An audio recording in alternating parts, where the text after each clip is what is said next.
the One Flew Over the Cuckoo's Nest podcast with Jared Bingham, Oscar Geronimo Days, and your host, Leslie Long.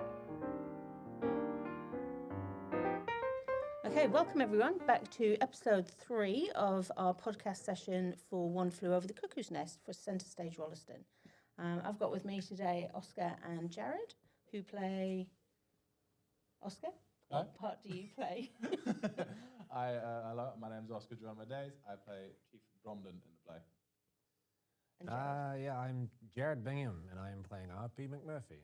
Cool, excellent. So this particular session is around inside the characters. So we're looking a bit more deeply in the characters that are being portrayed in the play. And so we're just trying to understand a bit about trauma, a bit about power dynamics in the play. And so I'm going to be asking them a few questions about that. One Flew Over the Cuckoo's Nest explores complex themes about trauma, authority and control. How have those themes shaped your understanding of the characters and their relationships? Don't look at me. Go! It's very bold putting us next to each other in this. Well, I think it all kind of comes down to finding the subtext, really. I think that's the main thing. When you do that first read through, that's when you can understand what's happening. But once you actually understand the story, once you've read through it and you've kind of experienced it through the read through or just by reading the script, you can then start to kind of work backwards and understand what your character is actually saying, not just the words on the page, but what they mean by those words. Yep. I think that there's so much with my character, at least. There's a lot where he gets into mental institute and immediately starts to try and become the top dog. And then a bit later on, we hear that it's his first time going to prison, let alone a mental institute. So we know that he's quite he doesn't really understand like how much sort of like authority he's in, and he would never really kind of be held down by authority. I think that he comes in and tries to be the top man, and for someone who's literally never been in prison, he acts like he's been in that sort of situation before, like just to come in and try and become the top dog. So is it a bit of a bravado, do you think? Yeah, and I think that comes back to his character before any of the story takes place, is that he has always been really, really tough, and he manipulates people, and I think he would skip town, and I think that's how he's ended up in somewhere like Oregon, right, with such a southern sort of accent. He must come from somewhere else. But I think that when you find those sorts of things behind the actual story, that's when you start to really understand the character and tell that sort of story appropriately. What about you? I find it's almost fresh every night because I can't actually find with Chief alone, and I kind of see it in some of the other characters from time to time as well, that there is an intention in everything that we mention, because no one really says much in this show without their character having something to feel about it. And the biggest one that I can feel of is Chief talks a lot about his life before as a younger boy, mostly about his papa. And some nights I still look at how everything he talks about and every way he feels, and it's like a pendulum of whether he feels sorrowful for what's been going on or he feels angry. Because he can't. It's just the evidence of he can't process what's happened to him since he was a little lad. So some nights I just in rehearsals alone, I could feel when I get to a certain line, I just let whatever happens, and sometimes Chief goes, "I'm angry tonight," and sometimes Chief goes, "I'm actually a little upset tonight," and because he's just so clearly not processed anything. Yeah. So one of the strengths of this story is that every character feels deeply human, and even when their actions are challenging or confronting. So how did you approach finding empathy and humanity in your character? Well, I think that McMurphy has a quite a individual sort of perspective compared to a lot of the other characters that he interacts with, because he's new to the environment. I mean, the aides know their sort of their environment. So does Nurse Ratched and the nurses, and of course all the patients. They've all been in this environment, and they're all calloused to its sort of crushing brutality of it. Whereas McMurphy is this free spirit, and to kind of understand how things are run, it kind of starts to wear him down over time. But we see him start very high, freedom, wanting to do his own thing, and it sort of erodes him over time. And that's sort of, that journey itself is very human, is to be in a situation where you're not fully in control and to feel quite vulnerable in that situation. And then for him to come across the other patients who are all already in that state of vulnerability. So I think, and then he takes quite an important role in building up the other patients, especially Bromden. So You talk to me a lot. I do, and you don't respond a lot. So that's just part of it, isn't it?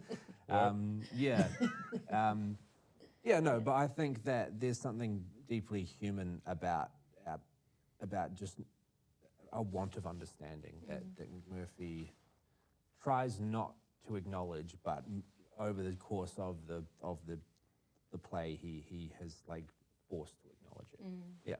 Yeah, and I get a very unique display of all these things that we all go through, because I'm actually the only one that breaks the fourth wall at any point. Okay, I talk to, I do it in a monologue, a narration of what's happened at a few points, and because of that, it's an interesting dynamic to make him feel human, for the fact that his cage isn't actually the ward when he's doing those monologues, it's his own body. So it's the idea that there's so many moments that I just go, I want to run, I want to move, I have to do something, but Chief he refuses to move. He keeps very, very still, and it's kind of that human display of everyone always can feel like they're in some sort of a prison in some way, and they don't know what to do, how to do it, but if they talk, suddenly it exposes a lot more about themselves. And I found that playing him, what was it about the human thing? What are humans? Deeply what are they? human when their actions are challenging or confronting. Yes. All of his, all the way that I want him to feel, or I feel connected with him for being deeply human, is when he's in those moments. Because there are definitely things that I do that are strange, because as the story goes on, you learn more about Chief Bromden, who he is and what he does. But then that makes you think, hang on, this happened, the thing that happened before then, we've learned this new thing about you. That means you chose to do that thing before. It wasn't just an accident, and things like that. Yeah, cool. So, moving on from that, power dynamics, you've kind of touched a little bit on that previously, and power dynamics play a major role throughout the play. And what conversations or reflections do you hope these themes would spark for audiences watching today? Ooh. Yeah. I think, again, with McMurphy, he's probably the main one who fights for power with someone like Nurse Ratched. But I think that audiences could definitely think of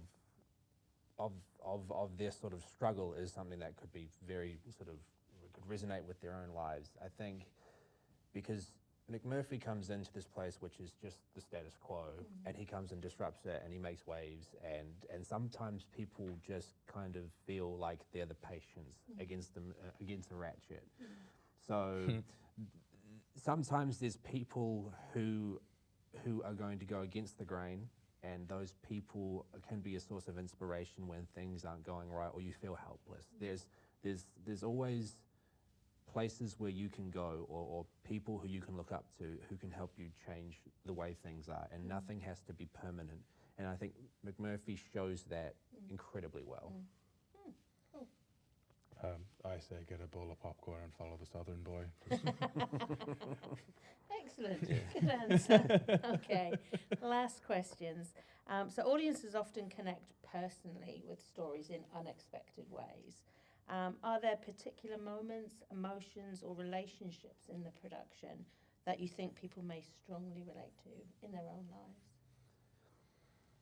Well, that's interesting because I've found when I first kind of started playing the role and deciding how I was going to present the character, I oddly resonated with Will Smith from The Fresh Prince of Bel-Air, and it kind of comes up a bit in my sort of pronunciation. Yeah, you have the same accent, yeah. And so there's a couple of things that I thought that to me really, his character in that show really spoke to me. Plus the power dynamic between someone like him and Uncle Phil is quite similar to something like Ratchet and McMurphy. And so I use that as a sort of inspiration, and I kind of want the audience to kind of feel the same. Is that, again, status quo, things are all nice and going the way someone wants, and then someone like McMurphy or like Will Smith in that show will come in and shake things up. And I feel like his sort of out there freedom loving sort of personality is something that everyone will kind of want to be and strive for. And whilst he is in no way a very good person, he is the light in the show that I think is completely necessary, and he's the one that we follow along mostly. So I think that he's I think people can relate to him, not as an individual, because he's not the greatest role model, but he is someone who acts as a beacon towards darkness. Is pretty much what I kind of understand from him. Yeah. I think a lot of our connections with the audience will also be the understanding that it looks like it's not just. Let me start that again. Can you cut that out? Our connections with the audience aren't just going to be these journeys that the characters go on, but I've noticed in the other actors as well that it's like an extremity of something that people often will feel a lot. It's the idea of one character might say something thinking it's a great idea, and their friends immediately jump down on them. But in the ward, it's so much more heightened. It's so much more extreme, and those relationships then can be taken into account for everyone's daily life. Where in high school, you say one thing, you go, "I think this is a great idea," and everyone looks at you going, "What was that? What was that you just said?" Those awkward moments, there's good moments, and also the idea of talking is going to be a big part of it for everybody. Like Bromden, he's an interesting one. I personally was astounded by how much talking about his parents made me go, this is an interesting topic that I don't think a lot of people touch on very often. Mostly because he very clearly favors one parent, and then because all the problems then kind of lumped onto the other one, but then there's no further understanding done. And I found it fascinating how much his biggest gripe is someone that's not there at all. And it's that so it's the connection there is it can hold on, it can stay there. Cool, excellent. This has been a really great conversation. Thank you guys for coming in, really appreciate it. Come along to see the show 10th to the 18th of July at Wollaston College. Get your tickets, and they are on sale. You can follow the link on this on the website, and we'll see you there. Thanks, everybody.